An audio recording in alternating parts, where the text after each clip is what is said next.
नमस्कार माय YouTube family. आज मी तुम्हाला साबुदाणा खिचडीची रेसिपी दाखवणार आहे. हे बघा मी काय काय घेतले साबुदाण्याची खिचडी बनवण्यासाठी. हा भिजवलेला साबुदाणा, शेंगदाणे घेतल्या, मिरची, बटाटा. आता मी तुम्हाला आधी दाखवते कसं बनायचं. कढई ठेवून घेतले, गॅस लावून घेते. तोपर्यंत मी ही मिरची कट करून घेते आणि हे 2 बटाटे याची साल काढून घेणार आहे, बारीक चिरून घेणार आहे. कढई गरम झाले, त्यात हे शेंगदाणे भाजण्यासाठी टाकते मी. तर शेंगदाणे भाजून घ्यायचे चांगले. शेंगदाणे भाजून झालेले आता मिक्सरच्या भांड्यात काढून घेते आणि याचे शेंगदाण्याचा बारीक कूट करून घेते मी. कढई गरम झाले, त्यात तेल घालून घेते मी.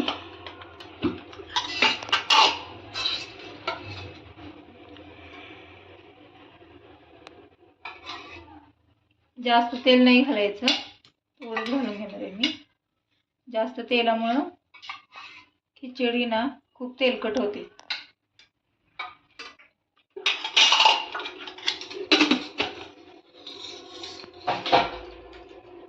तेल थोडं गरम होऊ द्यायचंय.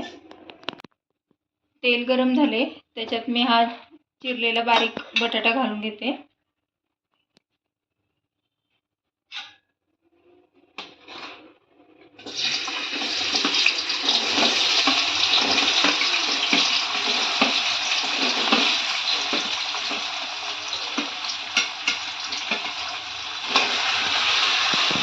बटाटा चांगला तेलात परतून घ्यायचा.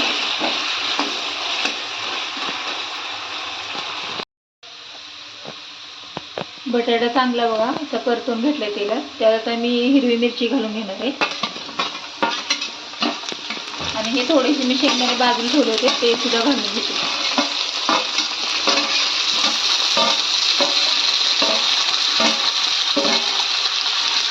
मिक्स करून घेते. मिरची आणि शेंगदाणे तेलात भाजून घेते चांगली.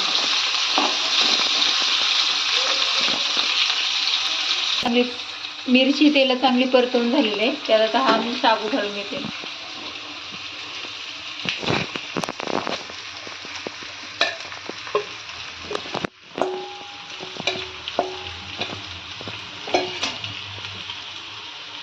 आणि हा जो मी कूट करून घेतला होता शेंगदाण्याचा तोही टाकून घेते.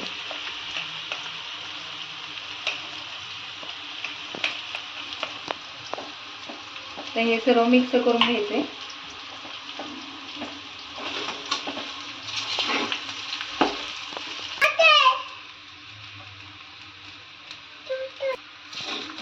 आपण शाबूमध्ये कूट घालून मिक्स करून घेतलेलं आहे.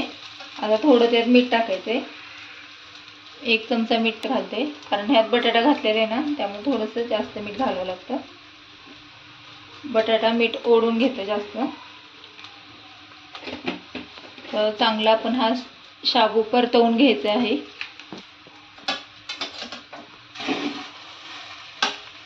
शाबू चांगला आपण असं परतवून घ्यायचंय.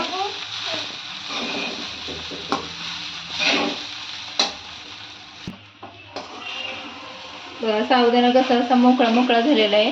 तेल पण कमी घातलेलं आहे, तर हे मोकळा झालेला आहे शाबू.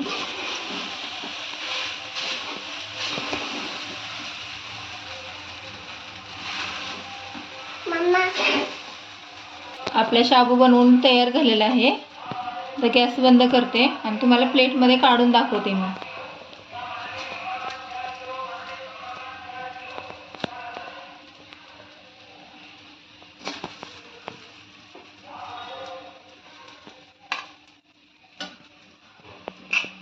हा बघा आपला शाबू तयार झालेला आहे. कसं झाला मला नक्की सांगा. बघा ही साबुदाणा खिचडी कशी झाली ते मला नक्की सांगा कमेंटमध्ये. जर तुम्हाला मी ही केलेली साबुदाणा खिचडी आवडली असेल तर माझ्या व्हिडिओला नक्की लाईक करा, शेअर करा आणि चॅनलला सबस्क्राईब करा. धन्यवाद.